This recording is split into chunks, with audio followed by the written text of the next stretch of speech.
O presidente Lula falou ontem que, palavras dele, que o problema não é cortar gastos, é saber se o Brasil precisa ou não de mais arrecadação. Vou começar respondendo a pergunta dele. A resposta é não. Como é que eu sei? Quando a gente pega os 156 países emergentes que tem no mundo, o Brasil já tem a quarta maior arrecadação do mundo. Só tem 3 países entre 156 que, em relação ao tamanho da economia, países emergentes, que são comparáveis, arrecadam mais do que o Brasil. Esses 3 países têm população muito envelhecida e, por conta disso, eles têm gasto com previdência ainda maior que o brasileiro, que já é gigantesco. E isso explica a necessidade de mais arrecadação. Então o problema não é a arrecadação. Aí o presidente fez um segundo comentário, que é o que a gente precisa saber é se estamos gastando bem ou não. Segundo ele fala que acha que sim. Eu já consigo responder. Não, o Brasil gasta muito mal. O Brasil gasta mais do que 200 bilhões de reais a mais do que seriam necessários com benefícios que são desproporcionais aos funcionários públicos. Eu estou só falando de salário, tá? Só pagamento de salários e outros penduricalhos que não são chamados de salários, mas que aumentam a remuneração mensal do funcionalismo, que são desequilíbrios entre o que receberia alguém fazendo a mesma coisa na iniciativa privada, com a mesma experiência, com a mesma qualificação e na iniciativa pública. Segundo o estudo do Banco Mundial, na média esse desequilíbrio é que quem está no setor público está ganhando o dobro.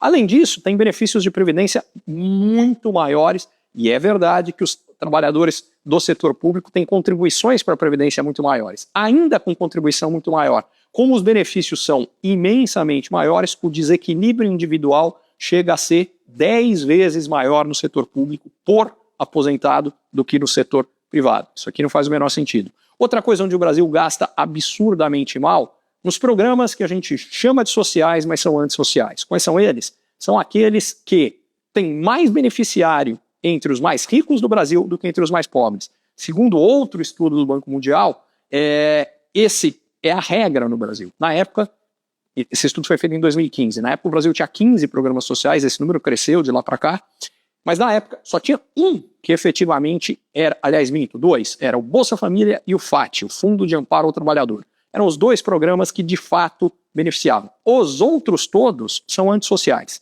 A gente chama de social e, portanto, supostamente estaria defendendo o pobre.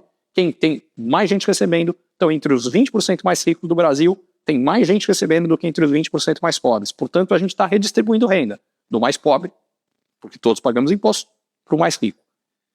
E isso, diga-se passagem, a soma do conjunto dos programas sociais brasileiros, quando a gente vê todos os gastos, o que é distribuído, o custo da máquina pública que está para que eles aconteçam, a gente está falando de 1 trilhão, mais de 1 trilhão de reais por ano. Portanto, o Brasil gasta muito mal. E é por isso que realmente o que a gente tem que fazer é cortar gasto.